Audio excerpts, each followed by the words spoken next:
오늘도 살아계신 주님을 찬양합니다.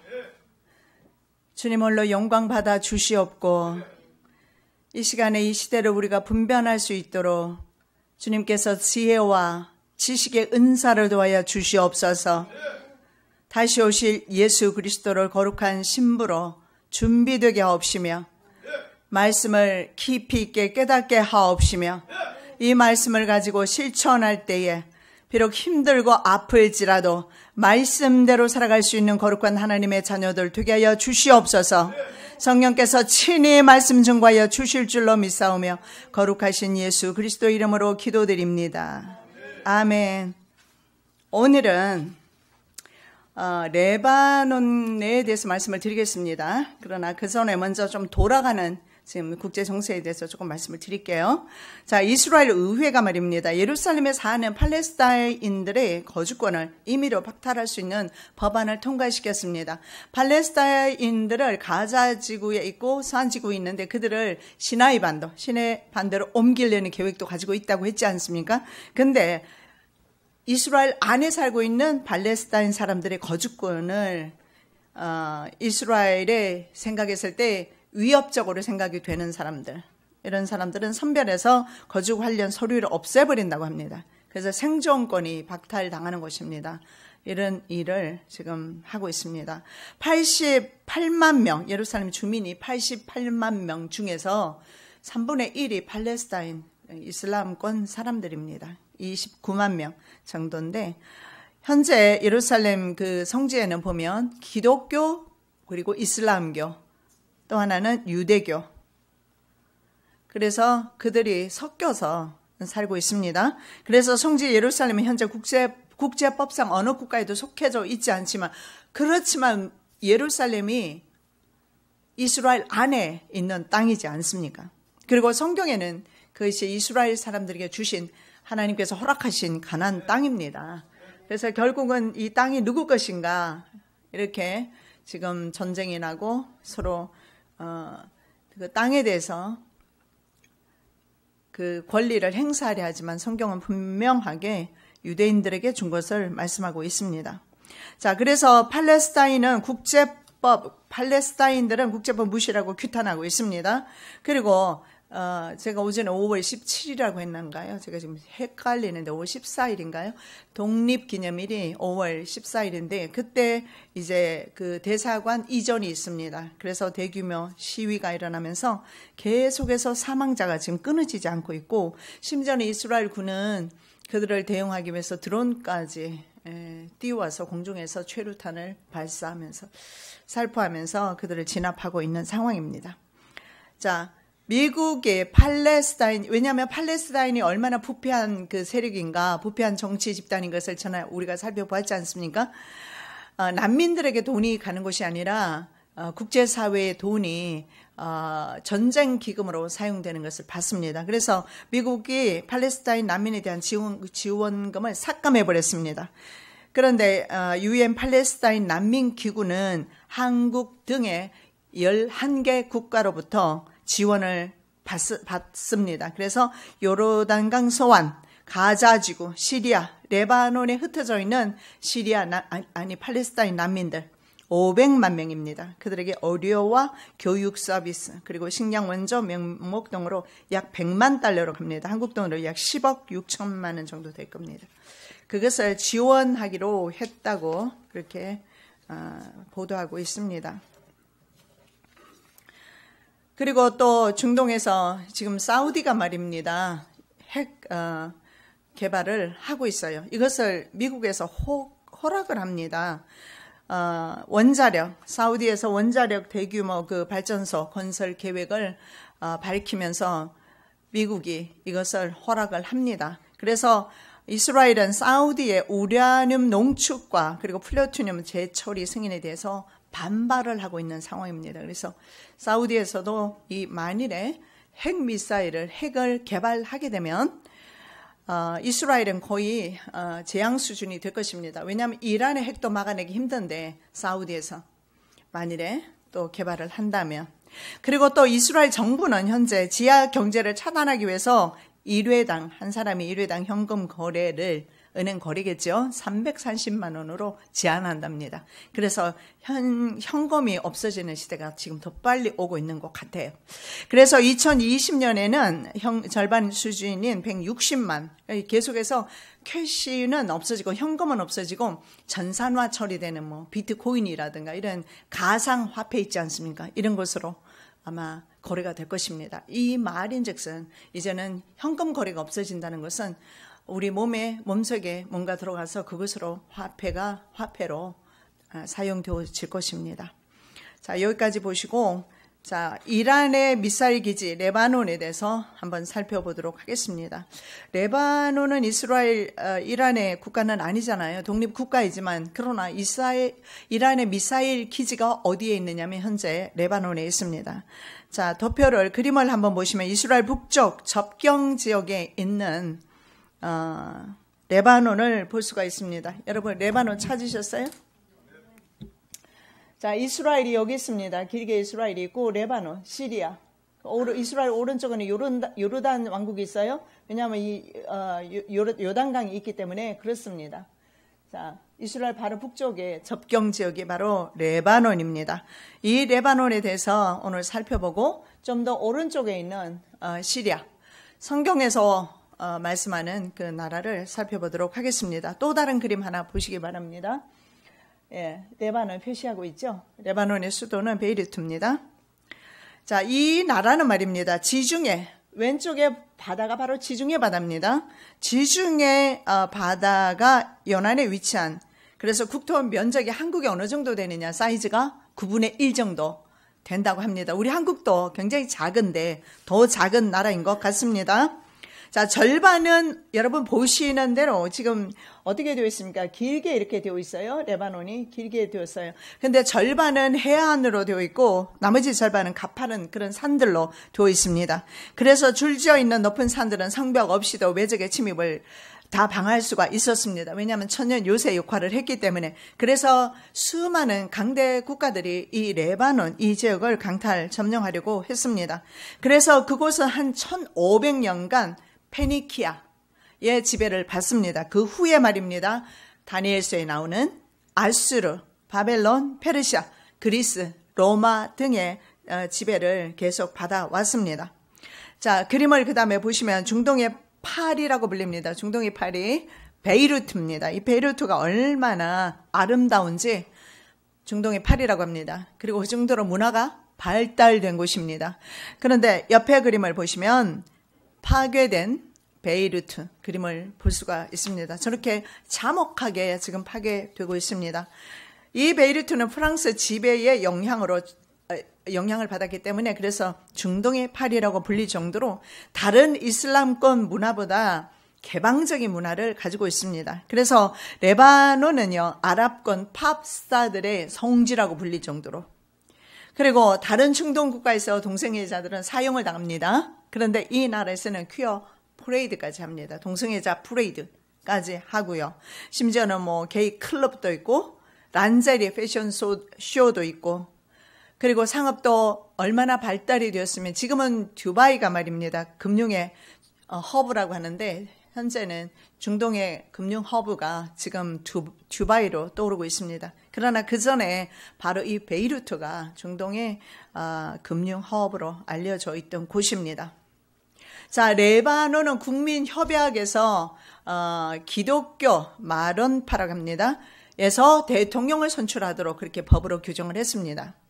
그리고 총리는 이슬람 수니파에서 나오도록 했고, 국회의장은 이슬람 시아파, 수니파 시아파가 있잖아요. 시아파는 이란 쪽입니다. 이란이 수장이고, 이란이 거의 수장이나 마찬가지고, 그리고 사우디 아라비아는 수니파입니다. 자, 그런데 말입니다. 이스라엘에서 쫓겨난 PLO가 어디로 가게 되느냐면 북쪽에 바로 레바논으로 옮겨가게 됩니다. 그런데 그때 이슬람권 사람들은 PLO를 받아주자 그랬고, 기독교 인들은 받지 말자 이렇게 서로 의견이 달랐습니다.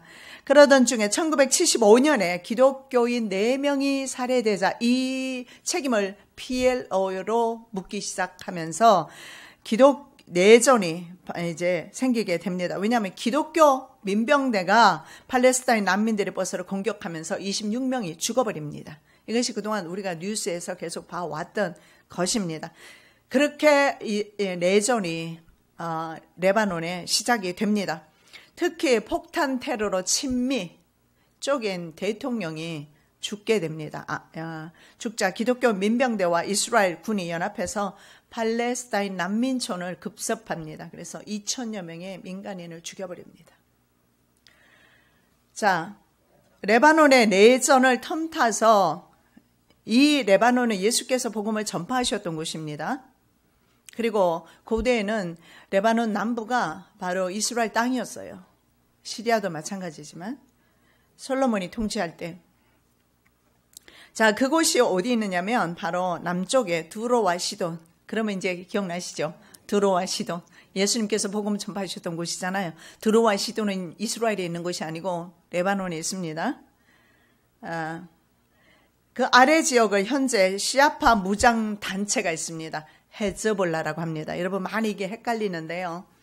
하마스는 어디에 거점을 두고 있습니까? 이스라엘 안에 가자 지구에 있어요. 그리고 파타당은 팔레스타인 파타당은 서안 지구에 집권하고 있고 또 하나 무장 뭐 굉장히 많아요. 또 유명한 거 몇 개만 그 중에 이제 헤즈볼라가 있는데 이 헤즈볼라 무력 단체는 바로 레바논에 거점을 두고 있습니다. 자, 2006년에 헤즈볼라가 이스라엘의 지원을 받던 남부 레바논 군을 쫓아냅니다. 헤즈볼라가. 그리고 이스라엘이 반격하면서 레바논의 인프라 시설과 함께 민간인 거주 지역을 폭격하게 됩니다. 그래서 헤즈볼라와 이스라엘이 충돌하면서 결국은 그 사이에서 죽는 사람은 레바논 국민들입니다. 레바논 국민이 약 1,200명 정도 숨집니다. 그리고 이때 이스라엘 사람은 160명이 죽게 되죠. 그러면서 레바논까지 내전에 휩싸이게 됩니다. 그리고 유엔이 중재하죠. 중재해서 레바논과 이스라엘은 유엔 안보리 결의안 1701호 받아들입니다. 그리고 평화유지군이 각국에서 파병이 됩니다. 우리나라에서도 가죠. 우리나라에서 몇 명이 가느냐? 6,000명이 많이 가죠. 파병이 군인들이 그곳으로 파병이 되어서 현재 남아있는 사람 모두 철수하고 300명 정도가 남아있다고 합니다. 그래서 우리나라에서 파병하는 그런 군인들과 우리나라에서 가는 뭐 그런 돈들이 사실 그쪽에 이슬람 국가에서 사용되고 있다는 사실을 볼 수가 있습니다. 자, 헤즈볼라는 주로 레바논 남쪽에 거점을 두고 있습니다. 그런데 레바논 남부 200여 개의 마을을 이미 거점화했다고 합니다. 군과 마을을 거점화해서 이스라엘을 감시하고 타격하는 군기지, 무기고 이런 것을 건설해서 이스라엘 중심부 타격이 가능하게 되었습니다. 그래서 이스라엘은 사방이 완전히 적으로 둘러싸여 있는 것을 봅니다. 물론 레바논에도 기독교인들이 있었잖아요. 대통령이 기독교인 가운데서 마론파에서 나왔거든요. 그렇지만 지금은 완전히 내전에 휩싸여 있는 것을 볼 수가 있습니다. 그리고 심지어 그 로켓도 10만 개를 보유하고 있다고 합니다. 로켓과 미사일 외에 3만여 명의 군인들도 전투에 바로 투입할 수 있는 전투력을 가지고 있고, 그리고 통풍과 전력, 로켓 발사기를 갖춘 지하 터널, 이거 어디에서 제공했을까요? 예, 북한에서 땅굴 기술은 북한에서 제공해서, 그래서 로켓 발사기 지하 터널까지 다 이렇게 그런 기지로 만들어 놨습니다. 레바논 남부에 있는 집 서너 채 중 하나는 사령부로 쓰인다고 합니다. 군대도 주둔하고 있고 무기 창고, 그리고 헤즈볼라 은신처라고 합니다. 그래서 이스라엘 군에서 이렇게 말합니다. 레바논선 미사일 개발 지속 시 전쟁 발발할 것이다. 레바논에서 계속 그런 식으로 남쪽을 향해서 준비하고 있을 때 전쟁 난다는 겁니다. 그리고 리온 마넬리스라는 사람이 이렇게 말합니다. 하나의 대형 미사일 공장으로 변했다. 어디가 말입니까? 레바논이. 이제는 무기, 자금, 전략 자문은 필요 없다. 이라는 레바논에 사실상 새로운 지사를 설립했다. 이란이 이렇게 하고 있다는 겁니다. 왜냐하면 이란은 중동에서 나는 그 원유 있지 않습니까? 그것으로 굉장히 돈이 많은 나라고, 그리고 수많은 그런 무장 정파들을 지원하고 있습니다. 그 중에 하나가 바로 헤즈볼라인데 결국은 이스라엘 편에서 봤을 때 헤즈볼라나 레바논 국가나 별반 다를 게 없게 되어버렸습니다. 그전에는 개별 국가였지만 지금은 그렇지 않다는 거죠. 자, 시아파 종주국이 바로 이란입니다. 여러분 이거 이해하고 계시면 쉽습니다. 왜냐하면 또 같은 그 종파 간의 싸움이 나고 있거든요. 자, 시아파 종주국이 이란이고 그리고 시아파 무장단체가 그래서 이 헤즈볼라를 지원하고 있습니다. 레바논에서 이스라엘 전쟁에 사용할 정밀 무기를 제조하고 있고 그리고 국민들은 이란이 레바논을 군사 요새화 시켜준다고 그렇게 생각하지만 실상은 그들이 재산이 그리고 그들의 생명이 화약고 위에 레바논 국민의 생명이 올려져 있다는 사실을 인지하지는 못합니다. 왜냐하면 이란이 계속 여기를 거점화 하니까 자기 국가를 요새화시켜준다고 생각하지만 사실은 화약고가 된다는 거예요. 왜냐하면 이스라엘은 어쩔 수 없이 레바논도 공격해야 되기 때문에 그렇습니다. 한 장군이 이렇게 말합니다. 이란은 레바논을 거대한 하나의 미사일 공장으로 변모시키고 있지만 국제사회는 못 본 척하고 레바논 국민들은 이란의 하수인 노릇을 하고 있다. 네탄야후 이스라엘 총리가요, 러시아 푸틴 대통령에 이렇게 말합니다. 이란이 레바논을 거대한 미사일 기지로 만드는 것을 허용하지 않을 것이다. 이란이 만일 멈추지 않는다면 우리가 멈추게 할 것이다. 선제 공격을 시사하고 있습니다. 그리고 계속해서 이렇게 말합니다. 이스라엘 방위군은 중동 내 최강 육군이다. 사실 맞습니다. 이스라엘 군대가. 그러다 보니 많은 도전들을 마주하고 있다. 우리는 전쟁을 추구하지 않지만 스스로를 방어하기 위해서 모든 일을 하겠다. 참 위험한 어쩌면 불바다가 될 수도 있는 그런 상황 가운데 놓여 있는 것을 봅니다. 레바논과 시리아와 접경 지역에 위치해 있는 그래서 이스라엘 땅입니다. 지금은 1967년 이후 3차 중동전 이후에 이스라엘 땅이 된 곳이 바로 골란고원이라고 바로 레바논 남쪽에 있겠죠. 거기에 현재 콘크리트 장벽을 세우고 있습니다. 자, 중동 전문가들은 이번 전쟁을 이렇게 말합니다. 국가 대 국가의 충돌 차원이 될 것이다. 대리전이었다고 말씀드렸잖아요. 그죠? 뒤에서 서로 무기를 대주면서 이 전쟁이 대리전의 성격을 띠던 것이 이제는 전면전으로 가고 있다. 국가 대 국가 이렇게 말하고 있습니다. 더 이상 레바논은 자국의 운명을 통제하지 못하고 있고 사실상 이란 이슬람 공화국에 의해서 완전히 소유된 프랜차이징 가맹점과 같다. 그렇게 사람들은 보고 있습니다.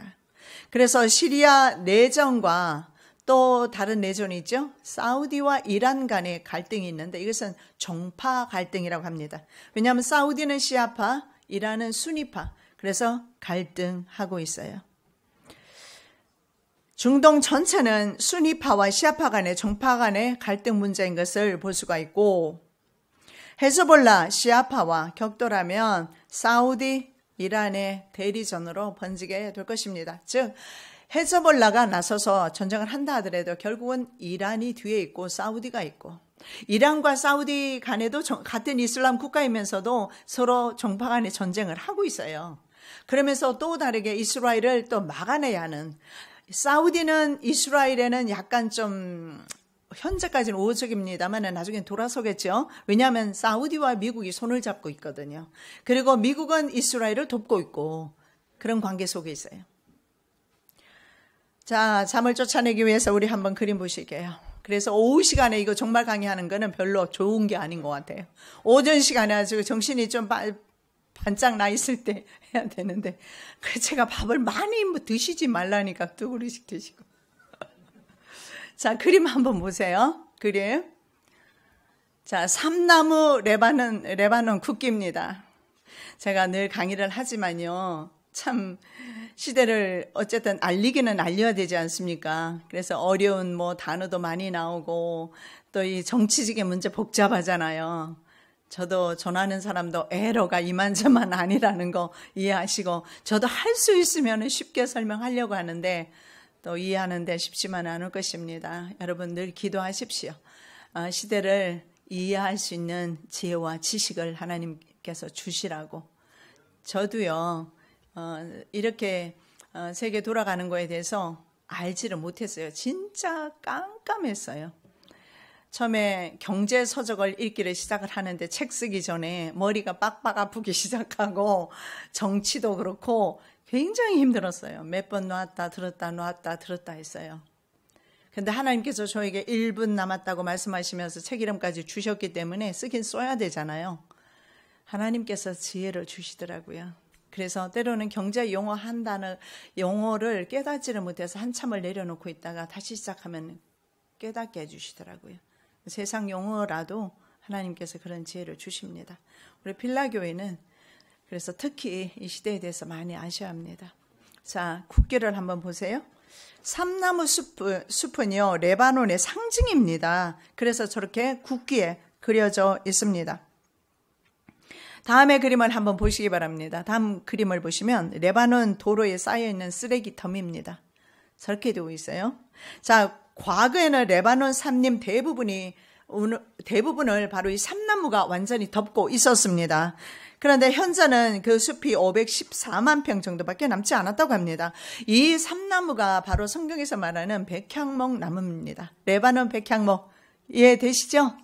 성경에 그렇게 유명하게 나오는 레바논 백향목. 이스라엘 땅이 아니고 레바논 나라 땅입니다. 레바논 백향목이 얼마나 좋으냐면 해충이 꼬이지 않습니다. 그리고 썩지도 않습니다. 그렇게 해서 이집트 바로 왕의 그 관으로 주로 쓰였던 것이 바로 저기입니다. 이거 삼나무 백향목입니다.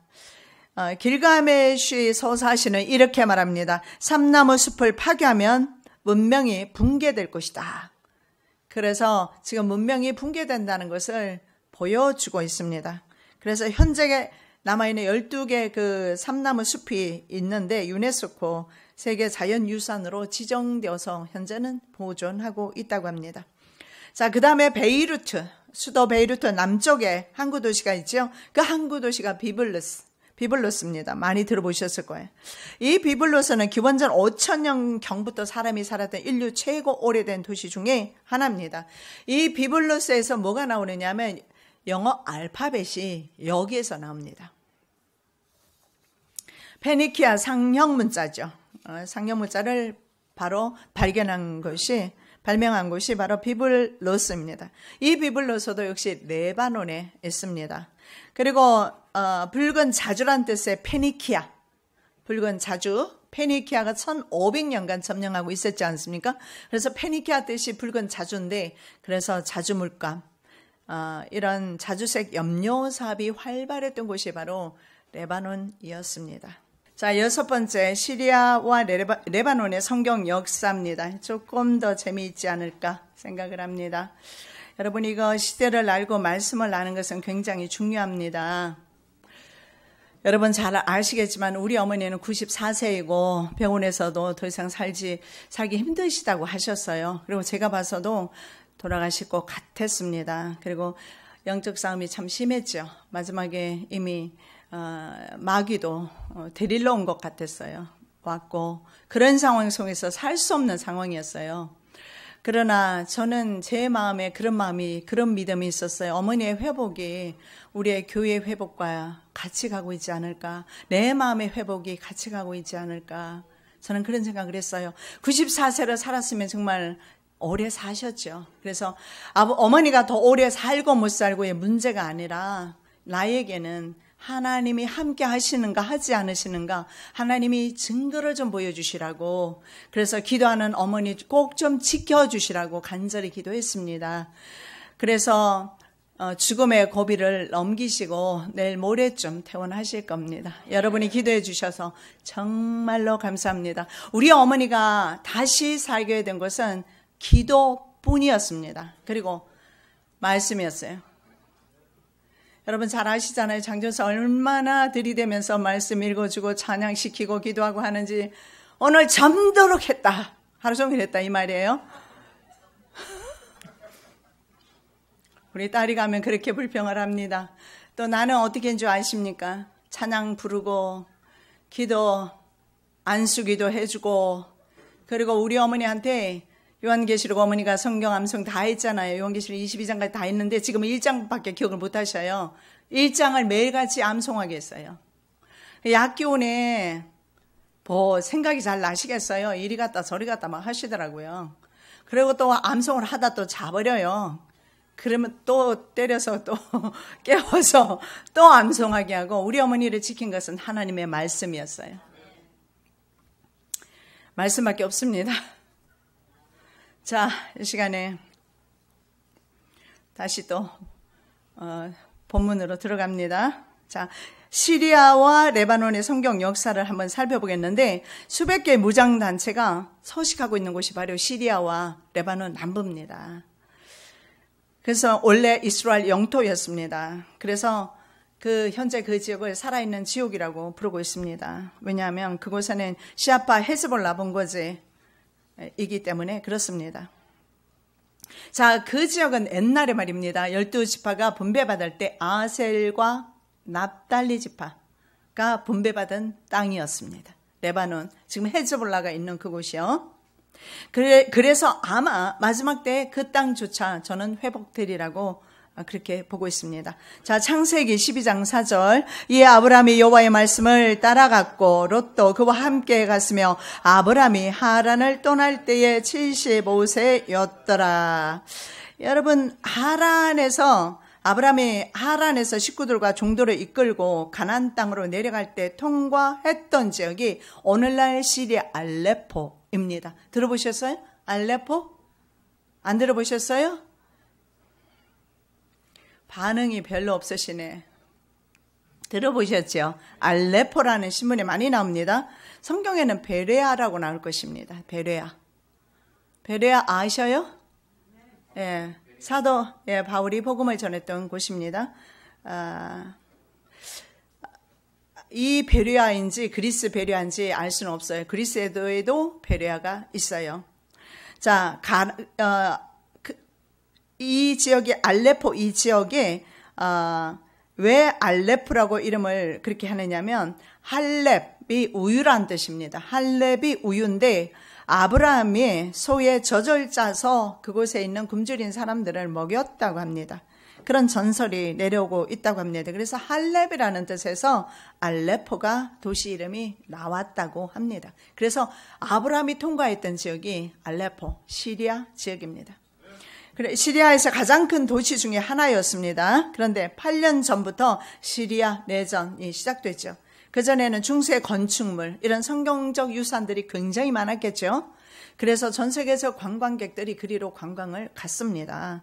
관광 명소였죠. 그러나 그리고 2006년에 이슬람 문화의 수도라는 이름으로 역시 이것도 세계 문화유산에 등재됩니다. 그래서 이 도시도 세계에서 가장 오래된 도시 중에 하나, 그럴 수밖에 없잖아요. 성경 역사가 거기에서 시작되었으니까.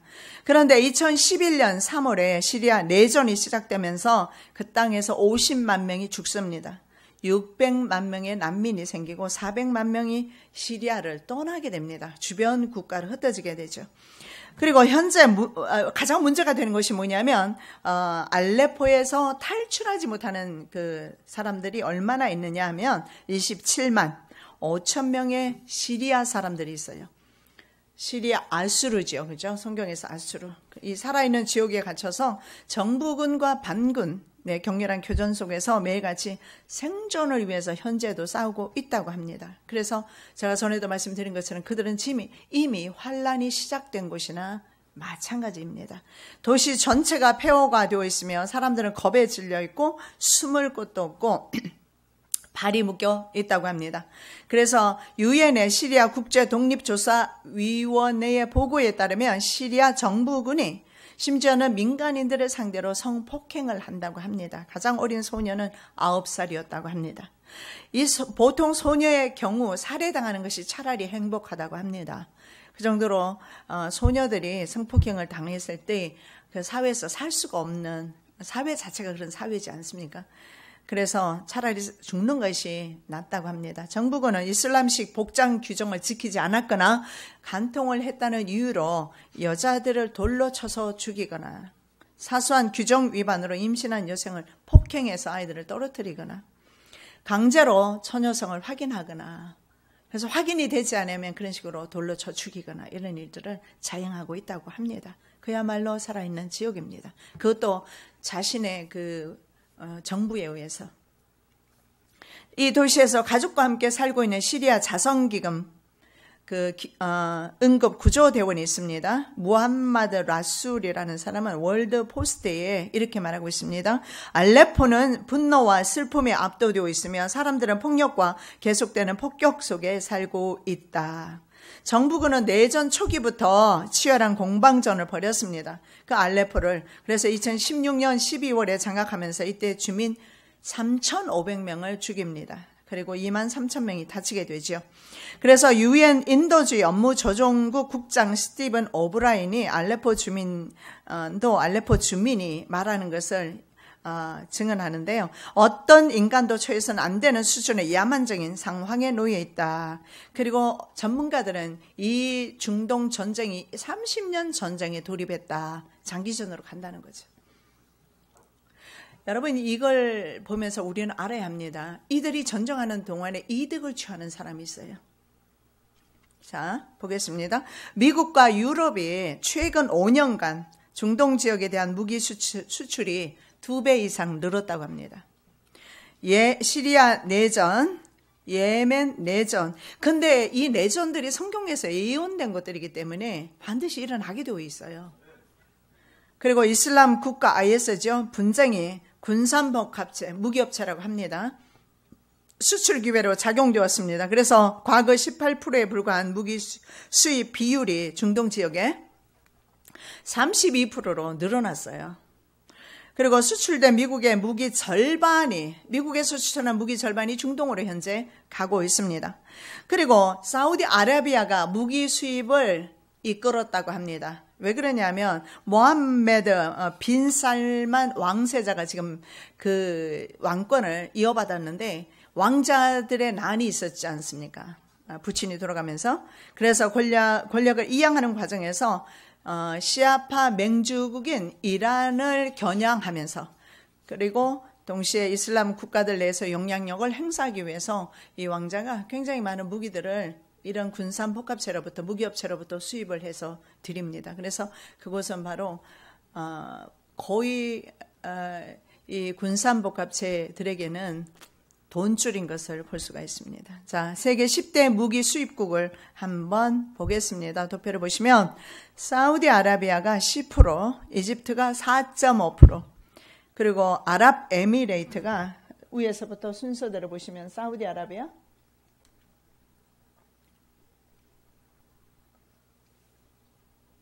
자, 사우디아라비아 10%, 이집트 4.5%, 아랍에미레이트가 4.4%로 그렇게 나오고 있습니다. 자, 그런데 말입니다. 이런 전쟁의 포화 속에서 이스라엘 군은 시리아의 의료품의 제공과 치료 그리고 음식 등을 제공합니다. 한쪽에서는 폭격을 하면서 또 한쪽에서는 시리아 국민들을 위한 치료가 이루어지고 있는 것이 사실입니다. 그래서 이 프로젝트 이름이 바로 선한 이웃 프로젝트입니다.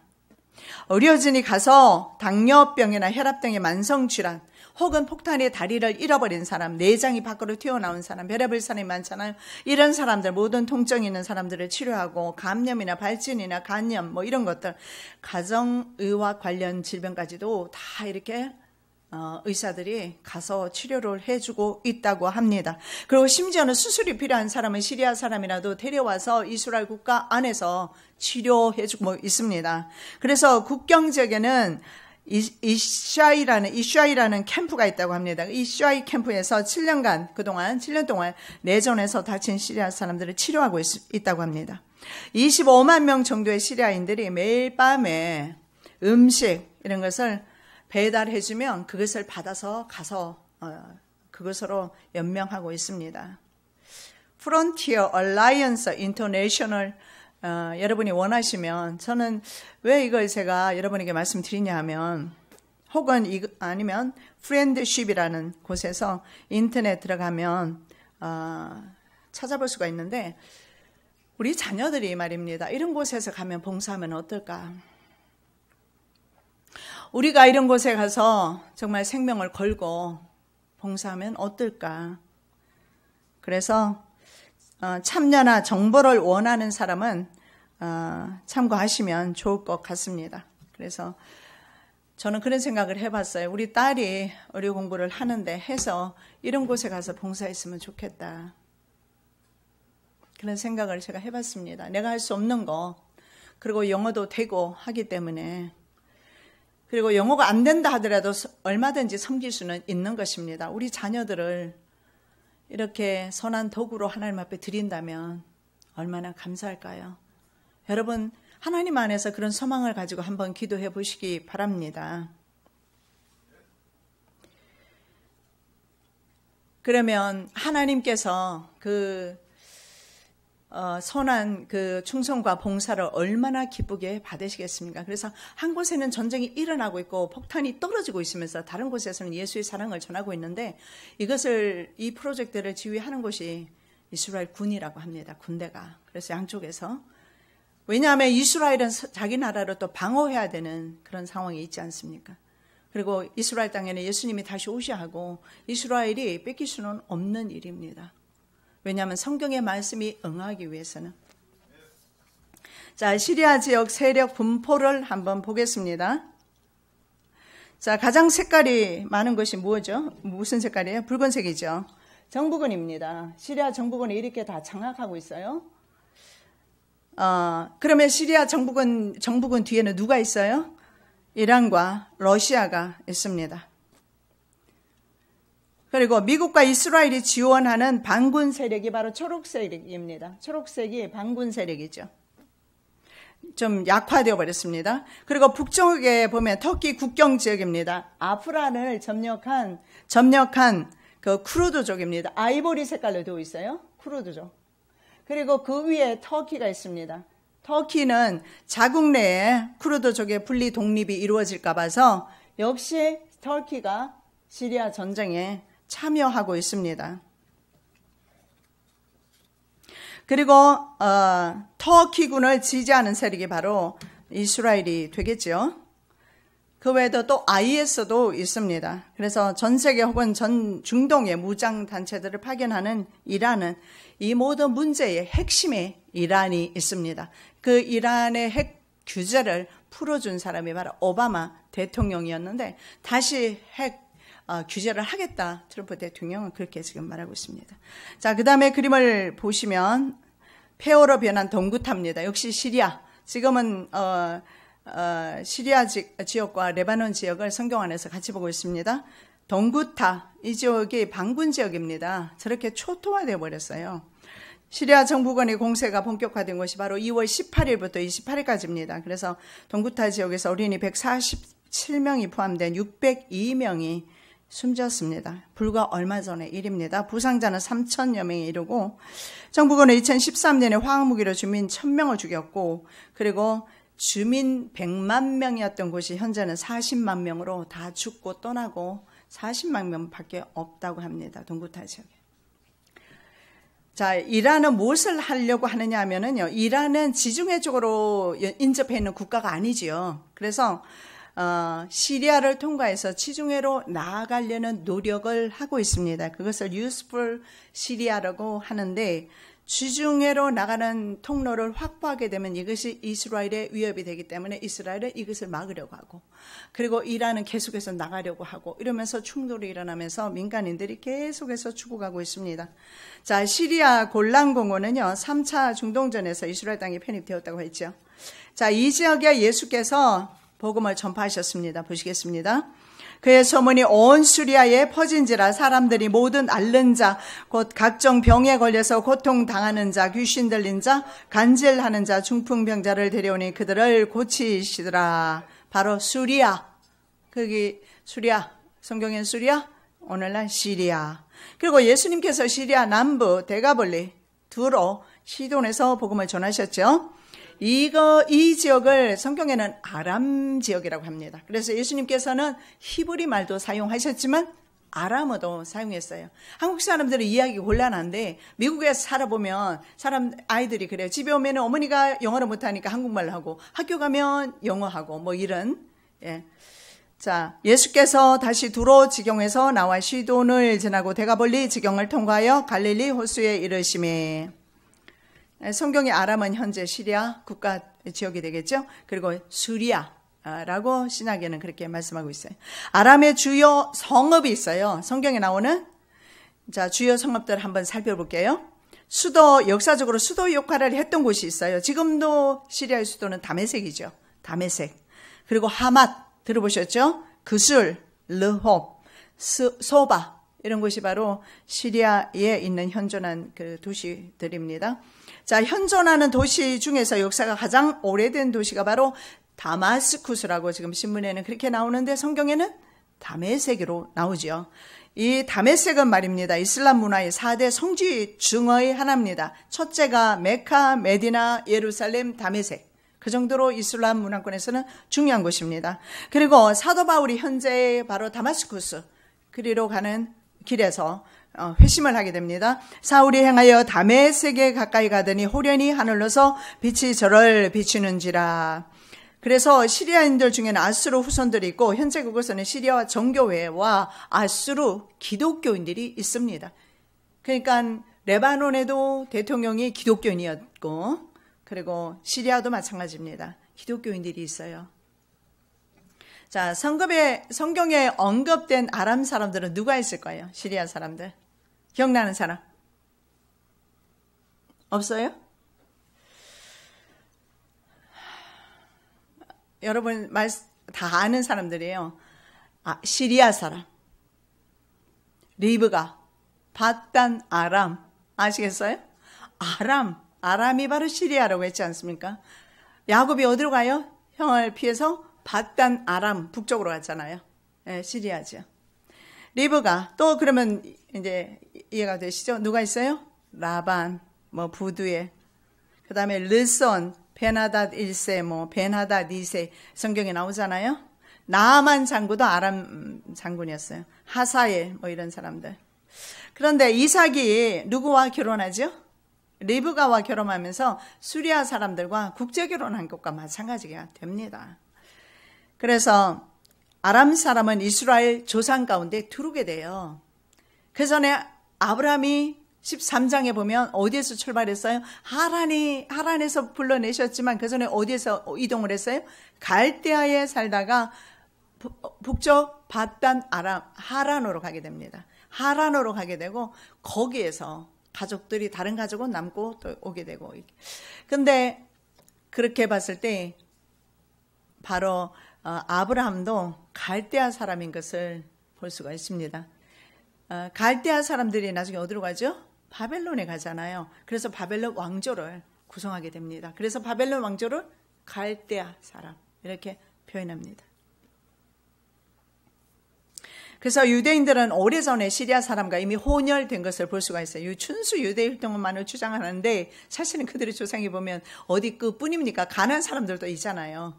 그리고 그 누굽니까? 갈렙 같은 경우에 그니스 사람, 가나안 사람이고 룻은 또 어떻습니까? 역시 가나안 여인이고. 예. 그래서 모세도 보니까 아람 사람이에요. 왜냐하면 이렇게 말해요. 자기의 조상을 소개할 때 아람 사람이라고 합니다. 보겠습니다. 너는 또 내 하나님 여호와 앞에 아뢰기를 내 조상은 유리하는 사람 아람 사람으로서 소수의 사람을 거느리고 예굽에 내려가서 거기 우거하여 필경은 거기서 크고 강하고 번성한 민족이 되었더니 이렇게 모세도 자기의 조상이 아람 사람이었다 이렇게 말씀하고 있습니다. 그 아람 사람이 누구예요? 바로 리브가 오래된 할머니지만, 예, 아람 사람이라고 그렇게 표현하고 있어요. 자, 그 다음에 그림을 한번 보시면, 시리아 고대 도시 중에 하란, 딥사, 다드몰 나오죠? 자, 한번 보십시오. 다드몰 나와요. 딥사, 하란은 북쪽에 있고, 그리고 다드몰, 딥사는 여기 있어요. 이 강, 유프라데스 강, 티그리스 강, 두 개의 강이 흐르고 있어요. 이 지역에 있습니다. 자, 아람 지역 안에, 지금의 현재 시리아 지역 안에 딥사가 있습니다. 좀 더 북쪽으로 올라가면 아브라함이 살았던 하란이 있고요. 자, 솔로몬이 건축한 성읍 팔미라. 여러분 한번 그 다음 그림을 보시겠습니다. 팔미라. 자, 알레포와 다마스쿠스 사이에 위치한 고대 도시가 있는데 이 도시를 팔미라라고 합니다. 언제 세워졌느냐면 기원 후 1, 2세기에 건설은 되었지만 사실은 그 전에 솔로몬이 건축한 성읍 다드몰. 그래서 팔미라 뉴스에 많이 나오는데 팔미라가 성경에서 어느 곳이라고요? 다드몰. 예, 다드몰. 솔로몬이 건축한 성읍 이름이 다드몰입니다. 현재 타르무르에 위치한 유적지입니다. IS에 의해서 바알 샤민 신전이 있었는데 모두 파괴되었다고 합니다. 자, 아브라함에게 하신 약속이 솔로몬 때 성취된 것입니다. 창세기 15장 18절. 그날에 여호와께서 아브라함으로 더불어 언약을 세워 가라사대 내가 이 땅을 애굽 강에서부터 그 큰 강 유브라데까지 내 자손에게 주노니. 다시 한번 그림 보시겠습니다. 첫 번째 그림 보시겠습니다. 그 앞선 그림. 예. 여기서 보시면 여기 보십시오. 여기 이 땅까지 유프라테스 강, 티그리스 강 이걸 말씀을 하는 겁니다. 자, 이걸 누구에게 말씀하셨어요? 아브라함에게 말씀하셨어요. 아브라함에게 이스라엘의 국가의 영토가 어디까지 간다고요? 유프라테스 강, 유브라데까지. 성경에는 유브라데, 그게 바로 유프라테스 강이에요. 유브라데까지. 애굽 강은 바로 남쪽에 있는 이집트에 있잖아요. 한참 이스라엘보다 아래에 있는 그것부터 어디까지요? 유브라데, 시리아 남부 지역까지. 자, 이 지역의 도시들이 바로 다드몰과 딥사. 성경에 딥사 나오면 기억하시고 다드몰 나오면 기억하시기 바랍니다. 솔로몬 때 통치했던 지역. 시리아 고대 도시죠. 그래서 시리아와 레바논 남부까지 다윗과 솔로몬이 통치했다는 사실을 볼 수가 있습니다. 그래서 시리아 딥사는 갈그미스 남쪽 120km 지점에 있는 유프라테스 강 유역입니다.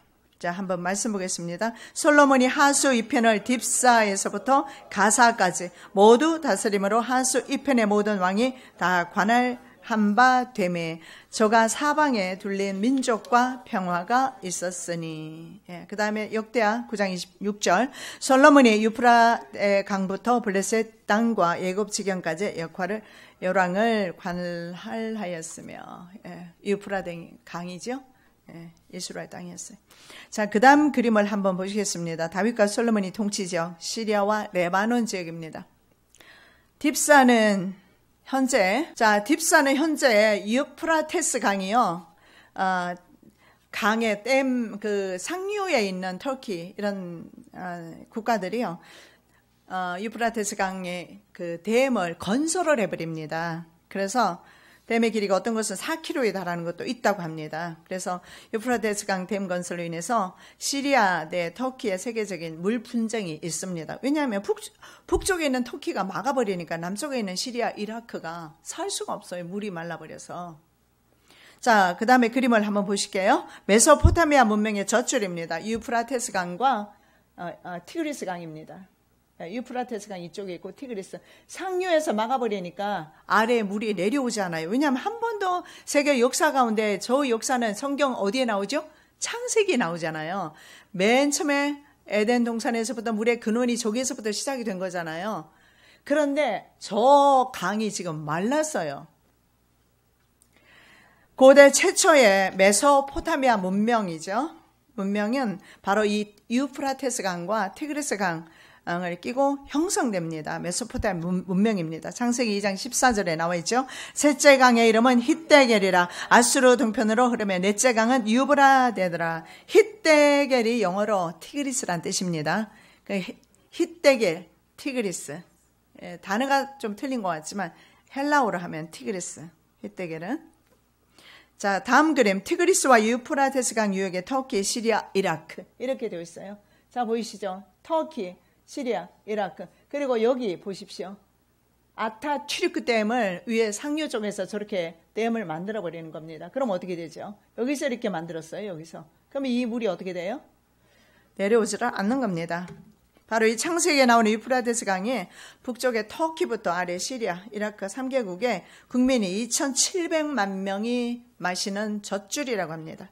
강 상류에 위치가 있으니까 저렇게 강물을 가두고 이라크는 엄청 많이 반발하고 있고 물전쟁이 일어나고 있어요. 자, 다음 글에 터키 수자원 개발 지역, 아까 보셨던 아타큐타르크 댐입니다. 저렇게 터키 수자원 개발 지역, 저렇게 댐을 저렇게 많이 건설을 해놨어요. 이렇게. 터키와 시리아의 댐 건설. 자, 그림으로 한번 보시면 저렇게 막았어요. 밑에 물이 거의 안 내려가고 있죠. 이곳이 바로 아마겟돈 격전지가 될 것입니다. 이곳에 강물이 많으면 동방의 왕들이 이 길 오게 된다 하는데 지금 어떻습니까? 이 현재 이거는 지금 상류 지역입니다. 위에서 막았다는 뜻이고요. 이게 점점 밑으로 내려갈수록 예를 들어 시리아, 터키까지 아니 시리아, 이라크까지 내려오면 강물이 거의 말라버렸어요. 그래서 마치 갈라지듯이 척척 벌어지고 있단 말입니다. 그래서 이 길을 통해서 동방의 왕들이 오게 된다고 성경은 말씀하고 있습니다. 아마겟돈은 우리말로 무깃도산이에요. 무깃도산으로 아마겟돈 전쟁은 우리가 아시죠? 무깃도산 혹은 무깃도 언덕이라고 합니다. 그래서 이 무깃도 언덕은 역사적으로 굉장히 중요했어요. 항상 여기에서 전쟁이 있었어요. 이곳에서 이집트하고 남쪽에서 올라왔던 이집트와 북쪽에서 내려온 아수르 이런 강대국들이 격돌했던 곳이 바로 무깃도입니다. 자, 무깃도 산을 한번 보시겠습니다. 저렇게 아름다운데요. 유프라테스 강에 결박된 네 천사가 풀려나면 전 세계 사람 3분의 1이 죽거나 아니면 군대의 3분의 1인 6,600만 명이 죽거나 간에 일단 결박된 천사 어디에 지금 결박되어 있어요? 아까 그림에 보셨던 유프라테스 강에 현재 천사가 결박되어 있어요. 뭐 이 천사는 말할 것도 없이 하나님의 천사라고 보기에는 좀 힘들겠죠? 네, 전쟁 천사일 것입니다. 자, 말씀 보면 또 여섯째가 그 대접을 큰 강 유브라다의 소돔에 강물이 말라서 동방에서 오는 왕들의 길이 예비되더라. 바로 저 지역입니다. 이해가 되시죠? 예. 동서양을 구분하는 지리적 분기점이 되는 유프라테스 강물, 동서양과 이게 지리적으로 구분을 해주고 있어요. 그런 그 지역이 바로 유프라테스 강인데 그 강물이 마르면 동방에서 오는 왕들 어디입니까? 동방에서 오는 왕들이 누구죠? 러시아와 중국과 이런 나라들 와서 터키가 합류할 것이고 이란도 합류할 것이고 예, 지금 그런데 현재 이런 국가들이 서로 연합하고 있습니다. 그래서 지금 양극화 현상이 일어나고 있잖아요. 이스라엘과 미국과 그리고 반군들에게 무기를 이런 나라들 대주고 시리아 정부군에는 러시아 이쪽에서 대주고 있고 즉 메소포타미아 쪽에서 시리아 쪽으로 이동이 가능하다는 겁니다.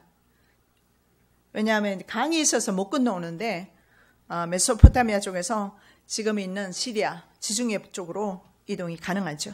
그래 무깃도가 시리아 남쪽 사마리아 지역에 위치하고 있습니다. 사마리아 지역은 어디예요? 북이스라엘입니다. 현재 이스라엘의 북쪽을 가리키는 것입니다. 자, 이 동방의 왕들은 성경에 말하는 바로 곡과 마곡일 것입니다. 그들 연합국입니다. 한번 보시겠습니다. 여러 날 후 곧 말년에 내가 명령을 받고 그 땅 곧 오래 황무하였던 이스라엘 산에 이르리니 그 땅 백성은 칼을 벗어나서 열국에서부터 모여 들어오며 이방에서부터 나와서 다 평안히 거하는 중이라. 내가 올라오되 너와 내 모든 때와 너와 함께한 많은 백성이 광풍같이 이르고 구름같이 땅을 덮으리라. 이렇게 많은 군대가 건너오려면 유프라테스 강물이 말라줘야 합니다. 왜냐하면 분기점이 된다고 했지 않습니까? 이 분기점이 되는 것을 어디로 우회할 수는 없으니까 우회할 도로가 할 곳이 없으니까 이 강물이 말라주면 그 군대들이 온다는 건데 현재 어쨌든 이 댐 건설과 그리고 실제로 많은 그 가뭄 때문에 물이 없어서 현재 그 인터넷 들어가 보시면 이런 거 다 나와 있어요. 보면 굉장히 그들은 이 3개 국가에서 물 전쟁을 현재 하고 있습니다. 자, 이 강을 넘어는 마병대의 숫자가 2만만입니다. 2만에 곱하기 만을 하면 2억이 되겠죠. 나팔 가진 여섯째 천사에게 말하기를 큰 강 유브라데에 결박한 네 천사를 놓아주라 하며 네 천사가 놓였으니 그들은 그 연월리시에 이르러 사람 3분의 1을 죽이기로 예비한 자들이더라. 마병대 수는 2만만이니 내가 그들의 수를 드러내라. 예를 들어서 2만만 2억 중에서 3분의 1이 죽는다면 6,600만 명이 죽을 것입니다. 만일에 전 지구상에서 3분의 1이라면요 70억 가운데서 적어도 20억이 넘는 사람이 죽게 되겠죠. 자, 그 다음에 마지막으로 다 왔습니다. 예. 자, 신냉전 시대에 돌입했습니다. 냉전 시대 아시죠? 러시아와 미국이 계속 군비 경쟁했던 거, 군사 경쟁했던. 근데 다시 신냉전 시대로 접어들었는데 러시아와 미국입니다. IS 붕괴 이후에 냉전이라는 더 큰 구름이 전 세계를 지금 뒤덮고 있습니다. 되살아났습니다. 냉전 시대가 되살아났죠. 그래서 국제 분쟁의 키 플레이어로 러시아가 등장하고 있습니다. AP통신은 이렇게 말합니다. 블라디미르 푸틴 대통령이 이끄는 러시아가 지구촌 곳곳에서 막강한 힘을 발휘하면서 그 영향력이 커지고 있다. 이렇게 말합니다. 러시아가 키 플레이어라는 거, 키를 열고 닫고 국제사회의 문제를 열고 닫고 하는 바로 나라가 러시아라는 겁니다. 자, 국제 문제는 북한의 핵 문제가 있습니다. 가장 민감하죠, 그죠? 그리고 우크라이나 크림 반도를 러시아가 그래서 합병했습니다. 그리고 이란 문제, 시리아, 이란과 사우디가 서로 또 경쟁하고 있고, 시리아 내전, 지금 전 세계적으로 가장 민감한 국제 이런 문제들 가운데 전부 개입하고 있는 러시아가 모두 개입하고 있어요. 심지어는 국제사회에서 이런 말까지 나오고 있습니다. 푸틴 대통령과 타협을 하지 못하면 지구촌에서 아무것도 해결할 수 없다. 그도 사실인 것은 뭐냐면 푸틴 대통령이 계속해서 유엔 안보리에서 비토를 행사합니다. 그렇게 해서 결정을 할 수가 없어요. 유엔 안보리에서 동구타라든가 아니면 시리아 이런 내전이 일어나고 있는 지역에 뭐 좀 휴전안을 내놔도 계속해서 비토 행사해버립니다. 그래서 러시아의 비를 맞추지 않으면 안 된다. 그래서 러시아는 이런 영향력이 계속 확대되고 있는 걸 보는데 옛날에만 해도 그렇지 않았어요. 왜냐하면 소련 연방 중에 하나였잖아요. 소련 연방이 어떻게 됐어요? 다 나누어져 버렸잖아요. 그리고 독립을 다 해버렸어요. 러시아는 당연히 그 중에 하나였고요. 물론 그 중에 가장 큰 규모를 가지고 있는 국가지만 힘이 그만큼 아주 약화돼 버렸어요. 그래서 러시아가 미국을 견제하거나 상대할 만한 힘은 없었습니다. 그런데 지금은 그렇지 않다라는 거죠.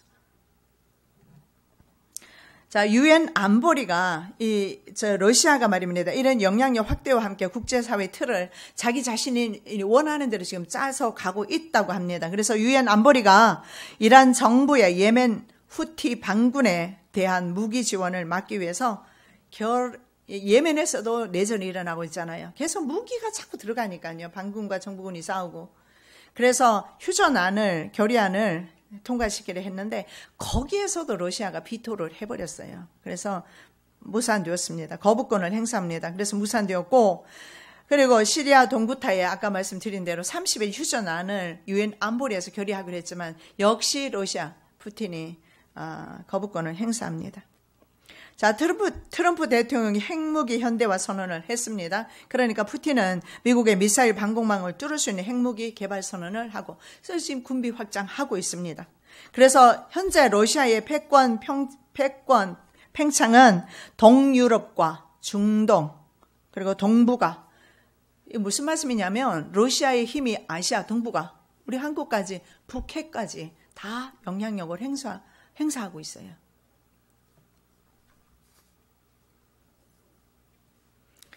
특히 푸틴의 영향력 아래에 있는 지역들은요, 지정학적으로 서방, 특히 미국이죠.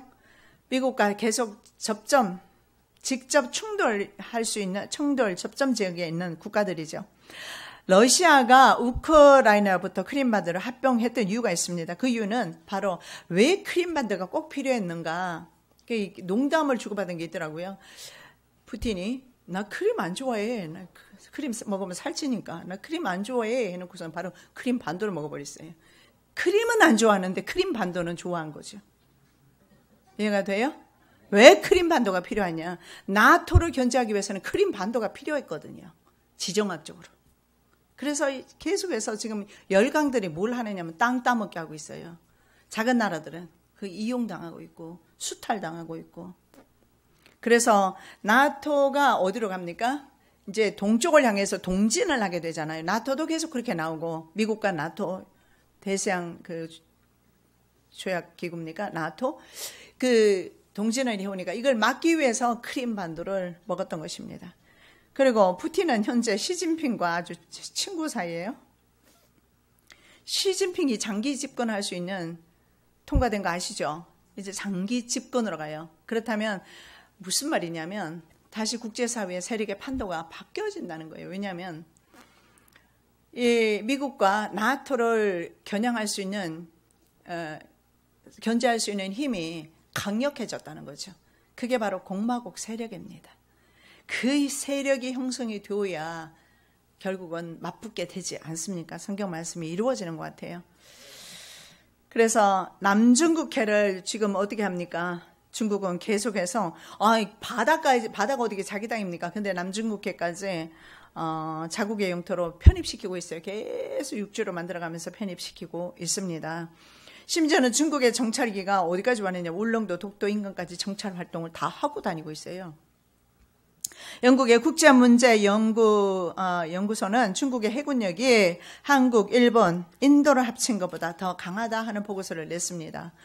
그러니까 이 강대국들이 계속해서 패권 전쟁을 하고 있고, 그렇게 해서 군사력을 제공하고 있는 것을 봅니다. 그리고 최근에 말입니다. 사우디도 핵 개발을 한다고 아까 제가 말씀드렸잖아요.